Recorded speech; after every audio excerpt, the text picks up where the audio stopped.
Welcome to only IAS. स्वागत है आप सभी लोगों का प्रीलिम बूस्टर न्यूज डिस्कशन में।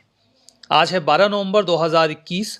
तो आइए देख लेते हैं कि ऐसे कौन से इंपॉर्टेंट आर्टिकल्स हैं जो आज हम कवर करने वाले हैं।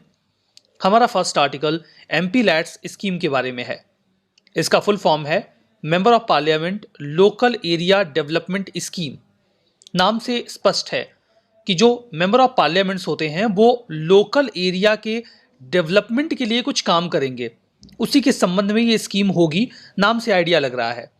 कॉन्टेक्स्ट क्या है? कॉन्टेक्स्ट ये है कि यूनियन कैबिनेट ने अभी हाल ही में इस स्कीम को रीस्टोर कर दिया है 2021-22 का जो फाइनेंशियल ईयर बचा हुआ है उसके लिए, और ये भी कह दिया गया कि ये 2025-26 तक कंटिन्यूड रहेगा। अभी रीस्टोर कर दिया, ये क्या बात हुई? क्या बीच में रोक दिया गया था क्या? बिल्कुल। लास्ट ईयर के अप्रैल में जब कोविड-19 काफी पीक पे आ गया था तो सरकार पूरी तरीके से कोविड-19 पर कॉन्सेंट्रेट करना चाहती थी, इसीलिए एमपी लैट्स स्कीम को रोक दिया गया था और अभी उसे वापस से रीस्टोर कर दिया गया है। ये स्कीम कब अनाउंस की गई थी? दिसंबर 1993 में इसे अनाउंस किया गया था। कई बार यूपीएससी ऐसे ट्रिक करती है कि इस स्कीम को हाल ही में लॉन्च किया गया, तो हाल ही में नहीं लॉन्च किया गया, काफी पुरानी स्कीम है। एमपी लैट्स एक सेंट्रल सेक्टर स्कीम है। सेंट्रल सेक्टर स्कीम होने का मतलब यह है कि सारे पैसे सेंट्रल गवर्नमेंट की ओर से दिए जाएंगे, स्टेट गवर्नमेंट का कोई भी इन्वॉल्वमेंट फाइनेंशियली नहीं होगा। नोडल मिनिस्ट्री कौन है? नोडल मिनिस्ट्री है ministry of statistics and programme implementation.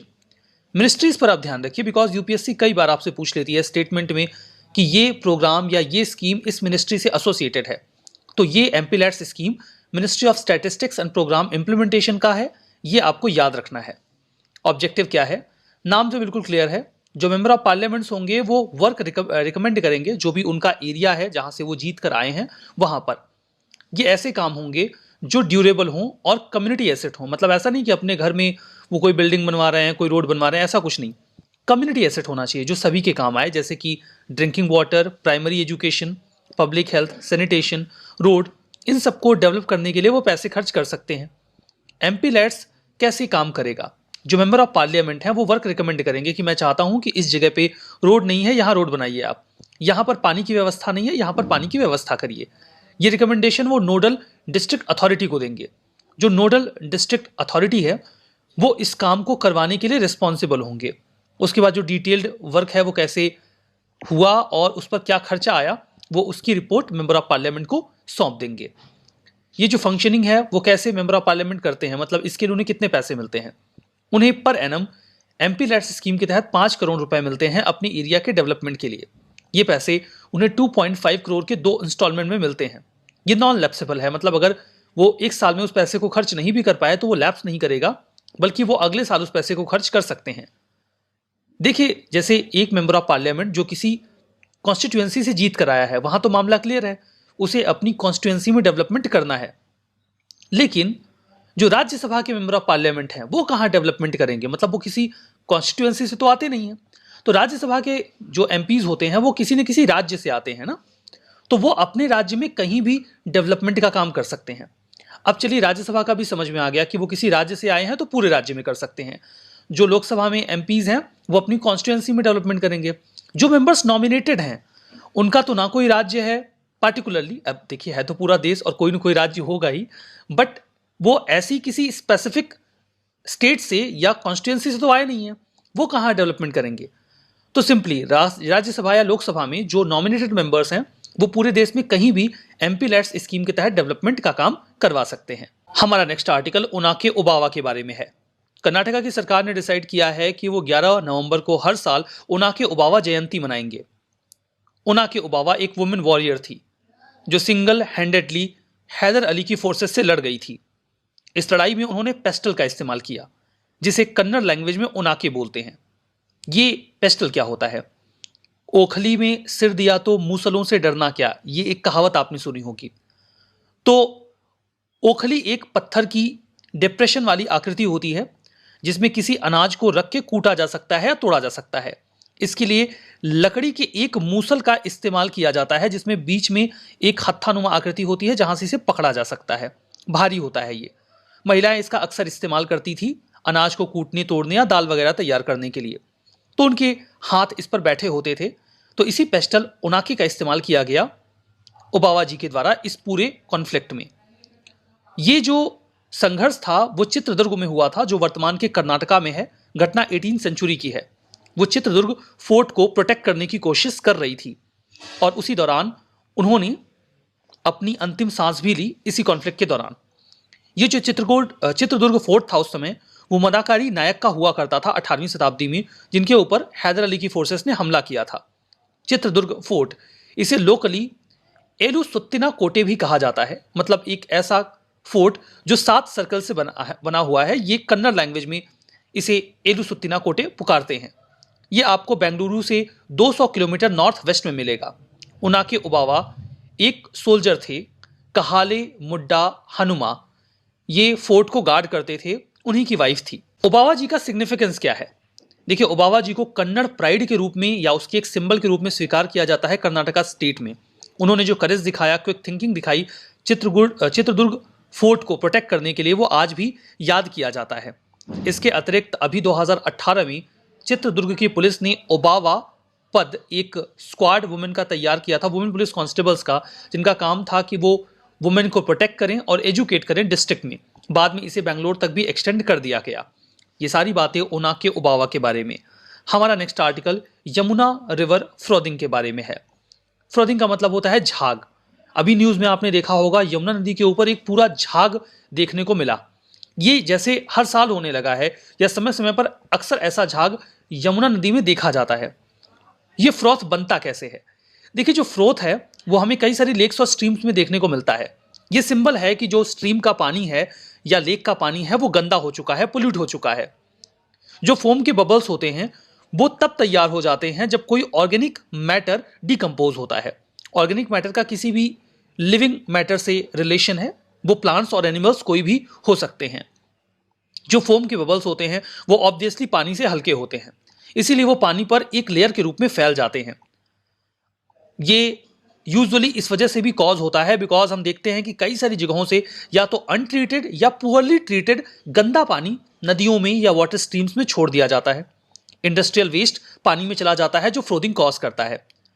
Surfactants, जो डिटर्जेंट हम इस्तेमाल करते हैं कपड़े साफ करने के लिए, उसमें एक कॉम्पोनेंट होता है सर्फेक्टेंट।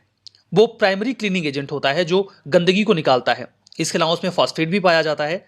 ये हाउस होल्ड और इंडस्ट्रियल लॉन्ड्री से जब निकलकर पानी में चले जाते हैं बिना ट्रीट किए, तो वहां पर वो फ्रॉदिंग कॉज करते हैं। इसका क्या नुकसान होता है? अगर हम इसके कांटेक्ट में आते हैं शॉर्ट टर्म के लिए तो स्किन में इरिटेशन हो सकती है, एलर्जी हो सकती है। अगर ये केमिकल किसी भी तरीके से हमारी बॉडी में चले जाते हैं तो गैस्ट्रो इंटेस्टाइनल प्रॉब्लम हो सकती है, मतलब पेट और इंटेस्टाइन की समस्या आ सकती है और टाइफाइड जैसी प्रॉब्लम भी हो सकती है।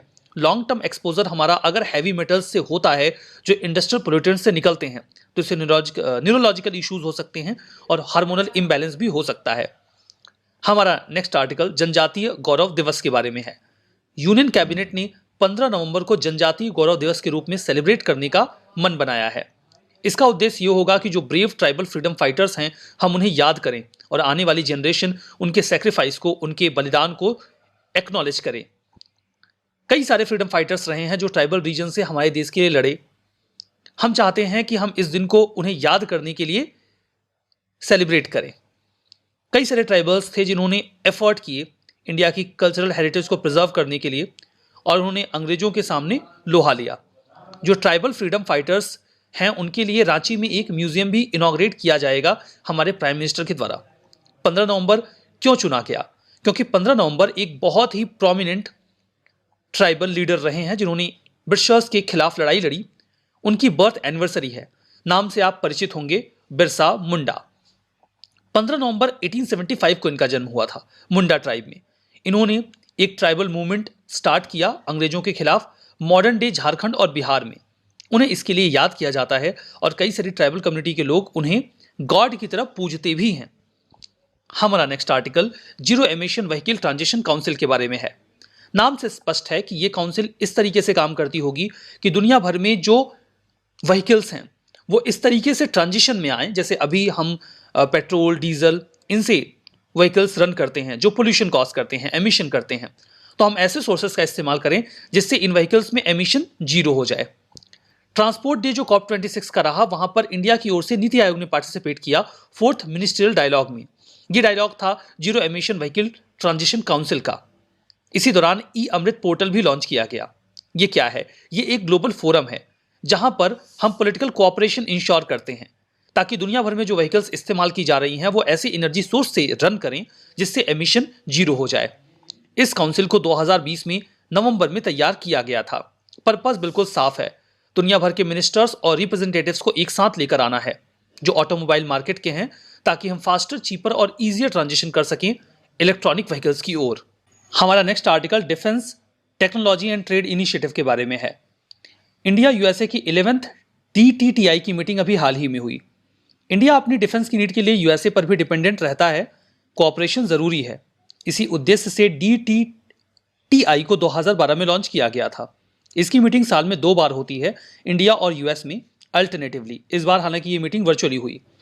मुद्दा एकदम साफ है, बायलैटरली डिफेंस ट्रेड बढ़िया चले, को प्रोडक्शन को हम आगे बढ़ा सकें कि दोनों लोग मिलकर किसी चीज़ को डेवलप कर रहे हैं और टेक्नोलॉजी का ट्रांसफर भी हो सके। इसी उद्देश्य से ये इनिशिएटिव लॉन्च किया गया था।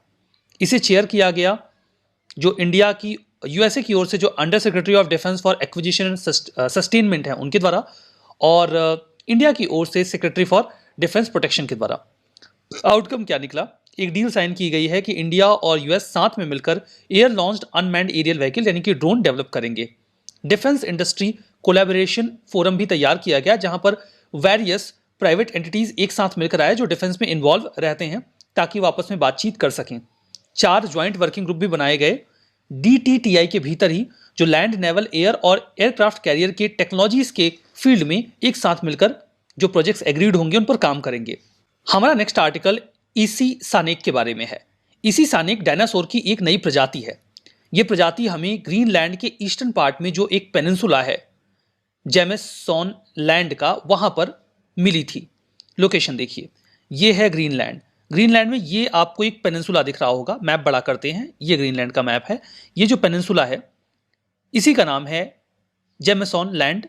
यहीं पर इस स्पीसीज के स्कल हमें मिले थे। जो साइंटिस्ट थे इन्होंने माइक्रोसिटी स्कैन करके इनकी बोन्स का एक 3D मॉडल तैयार किया। इससे हमें यह आइडिया लग गया कि ये एक नई प्रजाति है डायनासोर की। ये पहला एविडेंस है जहां पर हमें ग्रीनलैंड की एक विशेष डायनासोर की प्रजाति मिली है।